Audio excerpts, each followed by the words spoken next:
Welcome to How Can I Keep From Singing, a podcast where we explore the power of singing together. My name is Stuart Stotts. I come to you from rural Wisconsin, and my guest today is Nick Page. Do you let the light in? Do you let the light in? Do you let the light out? Do you let the light out? Do you shine? Do you shine? Really shine? Really shine? And Nick Page is the author of Sing and Shine On, a guide to multicultural song leading. Hal Leonard publishes his Sing With Us songbook, which are sing-along songs for chorus and audience. Nick has led sings and song leading workshops at educational conferences, at the Jewish Choral Festival, for the Unitarian Universalist General Assemblies, and at the People's Music Network gatherings, where he would wash pots with Pete Seeger. Nick directed Boston's Mystic Chorale that always brought their audiences in to sing along. He has over 100 published works for chorus. Nick Page, welcome to How Can I Keep From Singing? Good to be here. And Stuart, thank you for your wonderful work. Nick, let's start with history. Were you raised in a singing family, or where did this love of music and singing together come from? I was raised in a singing family. My grandfather loved to sing Foggy, Foggy Dew, and my father loved to sing all the way to the end. Even in his years of dementia, we could sing Bill Staines' song River, and he just would love singing along. So I grew up in a singing family, and then I studied classical bass in college, studied composition, and became a choral director. So yes, music has always been part of my life. There's a difference, of course, between being a choral director, which is a powerful way for people to sing along and sing together, and what we might think of as more just sing-alongs, where people are gathered less formally. Where is your expertise, or how do you sort of split that difference? Alice Parker, a wonderful composer, was a great mentor of mine. She was a choral person, but she was also a folky person, and she loved getting people to sing. And she had a simple motto: you get what you ask for. And this is the choral part of her work, was that when she worked with a group of singers, she expected great things. And that had a huge influence on me, as did a man named Jack Langstaff, who directed something called the Christmas Revels, where he would turn to the audience and teach them Dona Nobis Pacem, and pretty soon he'd have the audience singing in three-part round, and it was glorious because he expected them to. And that's what Alice Parker taught me. And so whether I'm working with 5-year-olds or 80-year-olds, I have to expect great things. I can't let it go with just a blah sound, because there's something, you've worked with groups, there's a feedback effect, a feedback loop. A feedback is when you amplify the microphone, which then amplifies the speaker, which then amplifies and amplifies and amplifies. It gets louder. A feedback loop with an audience is you get them sounding good, they enjoy sounding good, which makes them feel better, which makes them sing better, which makes them feel better, which makes them sing better. So that's the thing I've learned from choral music, is to expect great things, because when you expect great things, people will return with just getting better and better as they do it. So, Nick, how do you do that in a choral situation, even if you're also having the audience sing along? How do you communicate that expectation to them and then build on their growth as a singing unit? Well, I'll tell you about how I do it with 5-year-olds, and which is no different than how I do it with 50-year-olds. With the 5-year-olds, I'll go in and I'll say, repeat after me, and I'll start with a simple echo song. And this is a song that I adapted from a Duke Ellington song. And I'll go, freedom is sweet. And the kids will go, freedom is sweet. And I'll go, that's not what I just sang. You have to learn to listen. And I'll do it again. Freedom is sweet. And maybe one kid will go, freedom is sweet, with a T at the end. And I'll go, and I'll point out to that person, and I'll say, good job. And then every child in that room sits up, and they go, do it again, do it again, do it again. And I'll go, freedom is sweet. And they'll do, freedom is sweet. and they'll get it. And then I get them listening. So they start with the listening. And that's the same with choral music. Singing is 99% listening. And so you have to train people because people aren't used to that. They're not used to listening. We have lazy ears. We have lazy eyes. We don't see most of what's going on. We don't hear most of what's going on. So you teach them to listen. That's the first thing. How does that square with people who perhaps are not 5-year-olds and not trained choral people, but who are just coming to sing well, but maybe have some trauma in their past about being told they didn't sing well, or people carry all kinds of stuff around singing. I'm sure you've dealt with that. What's your approach to that? You have to understand that singing is at its core an emotional experience. It's an emotional experience. The heart is the singer. The brain is not the singer. The heart is the singer. And so the walls that we have created about that are all emotional. So you have to break through those walls. So I'll give you another story. This is working with going to a school where it's grades 5, 6, 7, and 8, right? And the 8th grade boys are sitting in the back like statues, refusing to open their mouth. Just refusing, because that is not acceptable to let your emotions out, which is what singing is.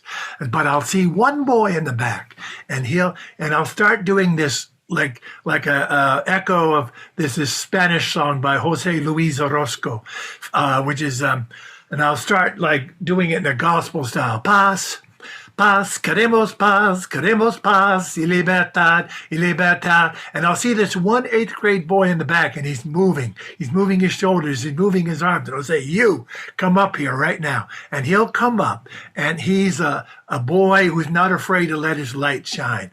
And I'll start doing that song again, and he'll move. And then I'll say, everybody, whatever he does, you do it. So I'll have the whole group stand, and they start moving, and they're moving. And then suddenly the 8th grade boys are singing along. Why? Because I gave them permission. But I didn't do it. The other boy did. So in other words, it's a peer pressure thing. You get one of them doing it, and all of them will start doing it. Because you have to break the ice. It can't, not you. You have to get someone else, one of their peers, to break the ice.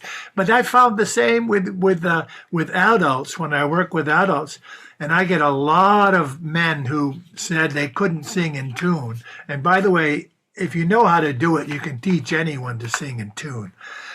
But as long as they can hear. And although I've worked with some small D deaf people and had them sing in tune. With adults, it's a similar kind of thing. You get one of them. I do corporate sings, and I'll go in front of these corporate groups. And again, many of them they're a little awkward with this singing.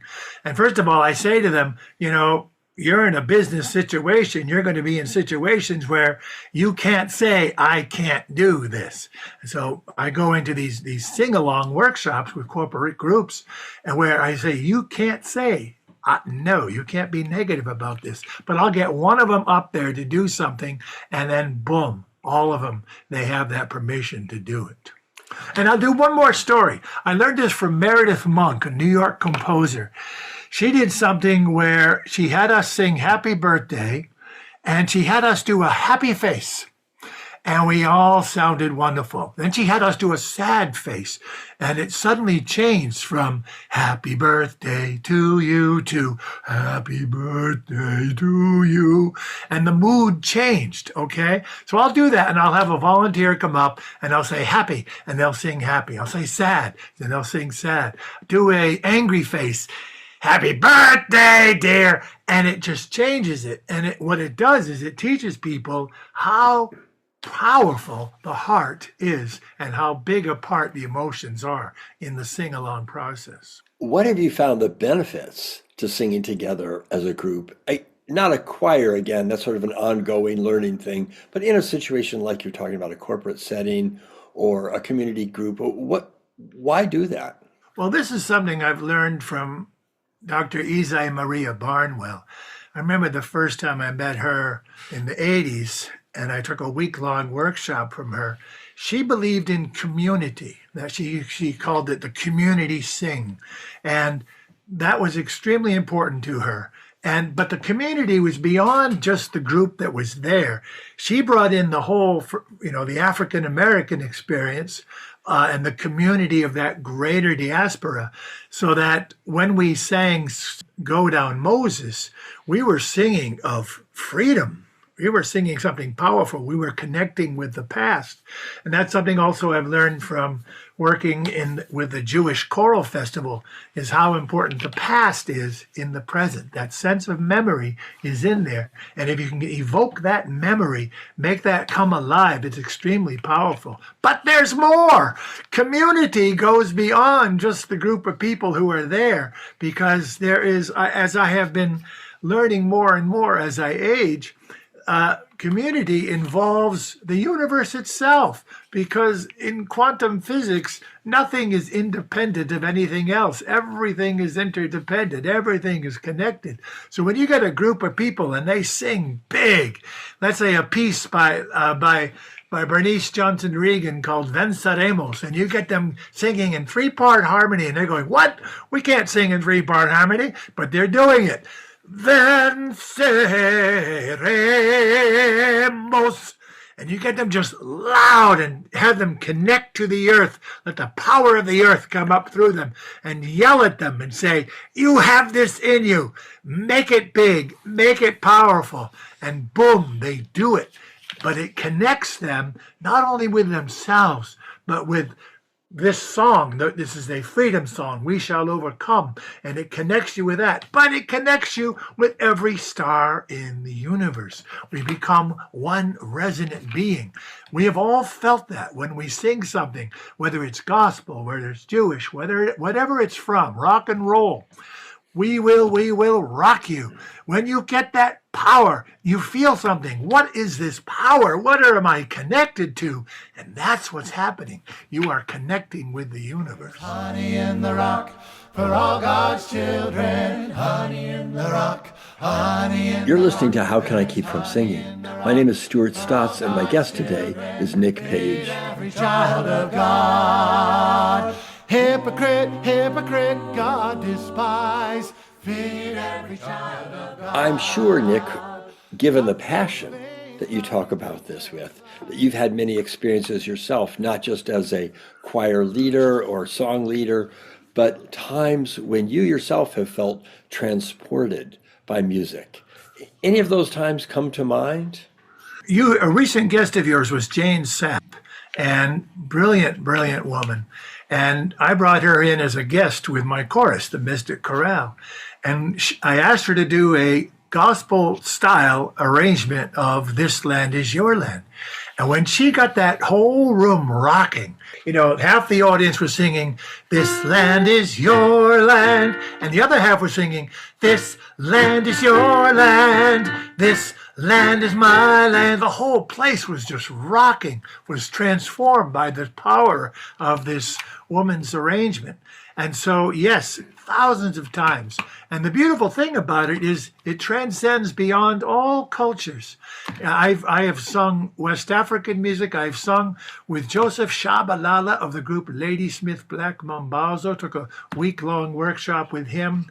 And I've studied the ragas of India. I've studied the music of Cuba and Central America. And all this power is incredible when you connect with it on so many levels.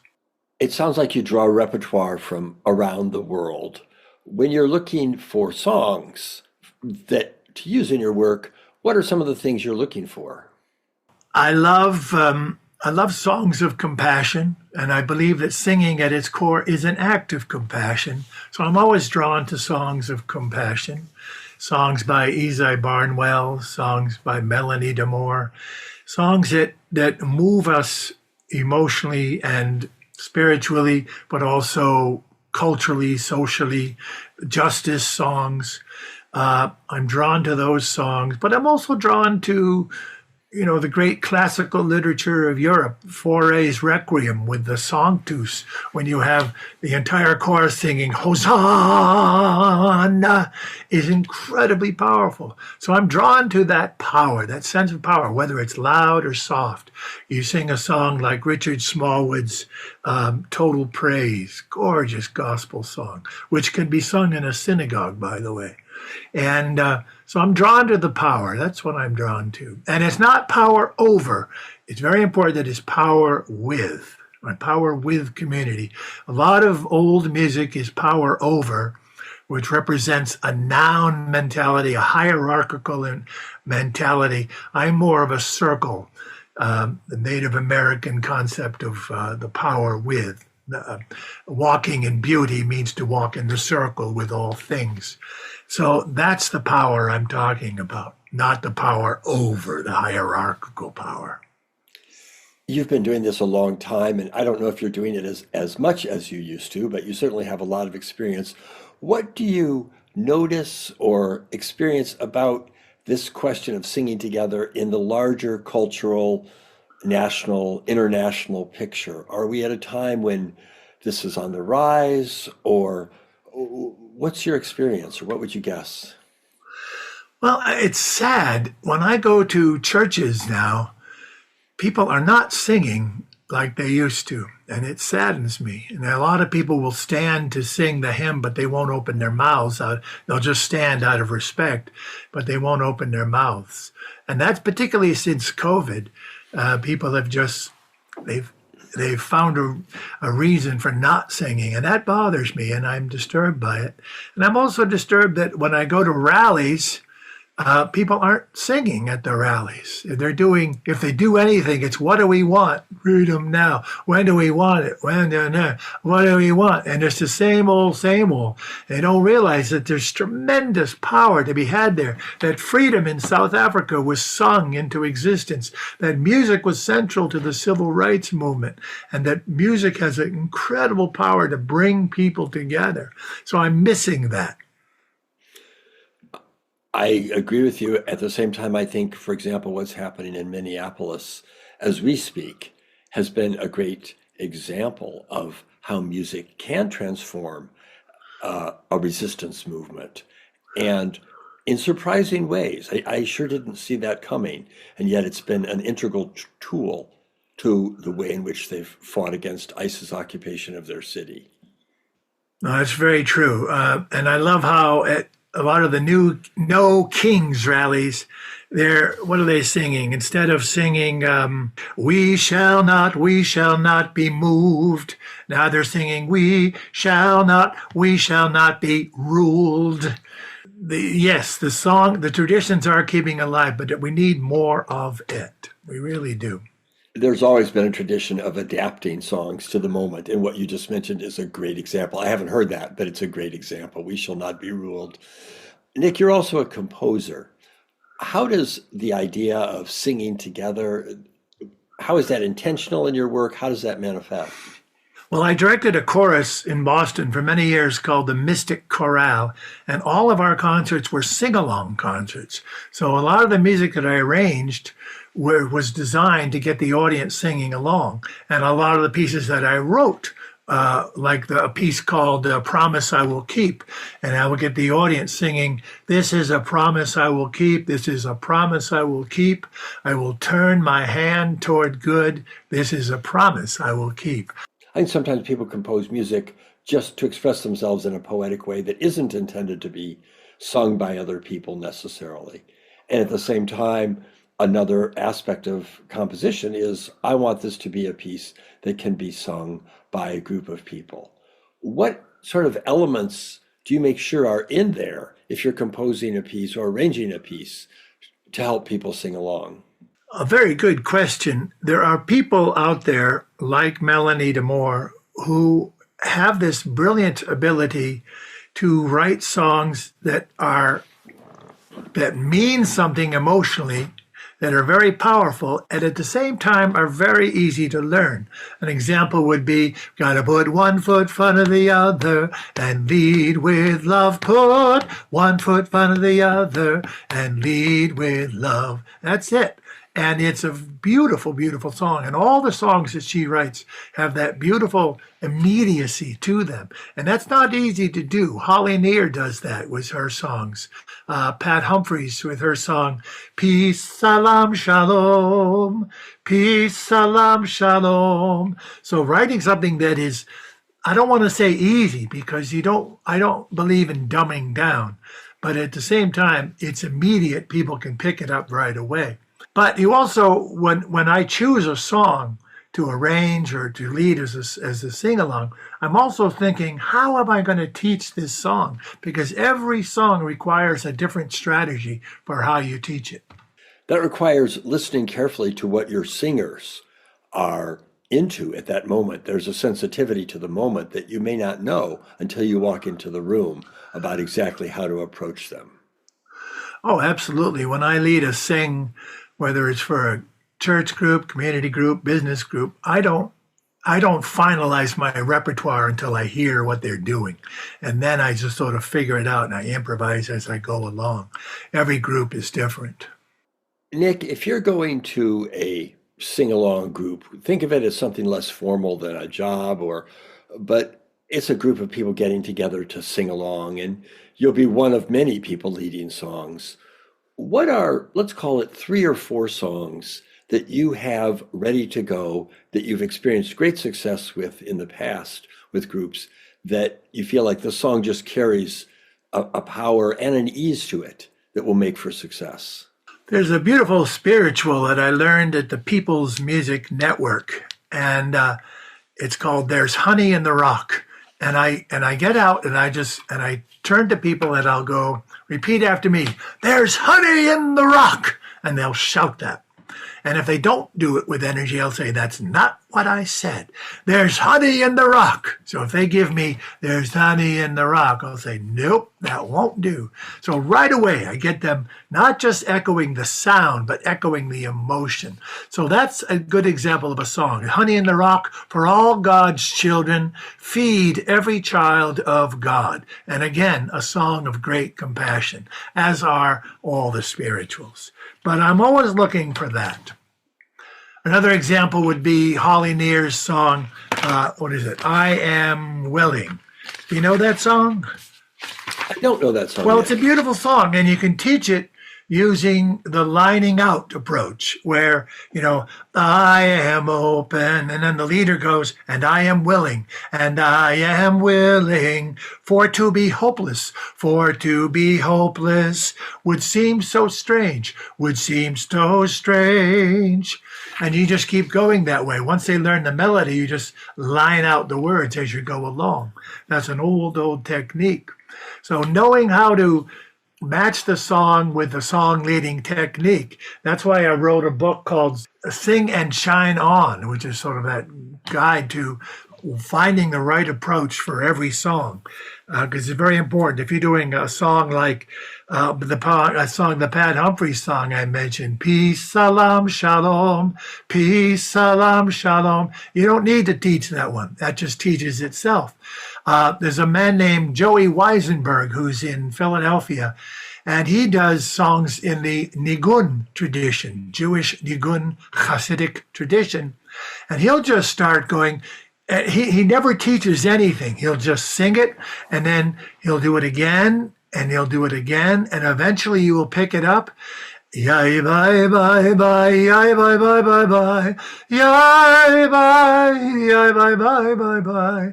And then eventually he may say, don't try to sound like the person next to you. Add a little fill here, add this, change this, and we'll do it. And then suddenly he'll just start to expand and expand. And then he'll say, maybe 10 minutes into it, he'll say, "Add some harmony now." And suddenly the whole group is adding harmony. And then he'll say, let's bring in some instruments, which is normally taboo in this tradition, but he is modernizing it, bringing it into our times. And suddenly, 30 minutes into singing this Nigun, and the whole room is just exploding with energy. So every song requires a different kind of strategy. That's why I like, a song like the one I mentioned before, the one about changing the words, "We shall not be ruled." But another example of that is there's a wonderful Christmas carol which you can sing, solar power, inexpensive energy. And people can just pick that right up. It's so simple to pick up. And then you say, all right, now add 3-part harmony to it. And suddenly the people who can do that, do that. By the way, let me teach you a very important thing. This is how to sing in harmony. Or no, how to get an audience who's never sung in harmony to sing in harmony. And it's called the Nick Page No Fault Harmony Approach. It's like no fault driving insurance, where you drive until you hit something and then you turn and it's nobody's fault. No fault harmony, find a pitch that sounds good. When that pitch doesn't sound good anymore, find a new pitch. And if you sing the wrong pitch, it's nobody's fault. So you do a song like that everyone knows, like Amazing Grace, something like that.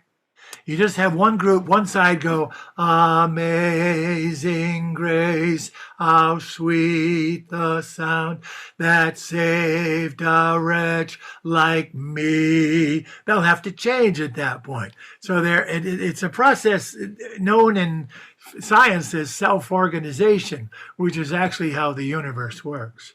So get them sounding good. I think that would be a theme for your life, Nick. Get them sounding good. I appreciate your insistence, in a way, on how to make things just sound better, partly because that improves the experience for the folks who are singing with you. Absolutely. Nick, thank you so much for talking with me here today. It's been a pleasure to have this conversation and learn a little bit about what you do, and also some of the things that you do that perhaps could help others as they're going to sing with large groups or small groups in whatever kind of situation. So I will put information about your work and some of the pieces that you mentioned here in the notes for the show. But I want to thank you, and just stay out there and keep doing the great work you're doing. And same to you. Keep going.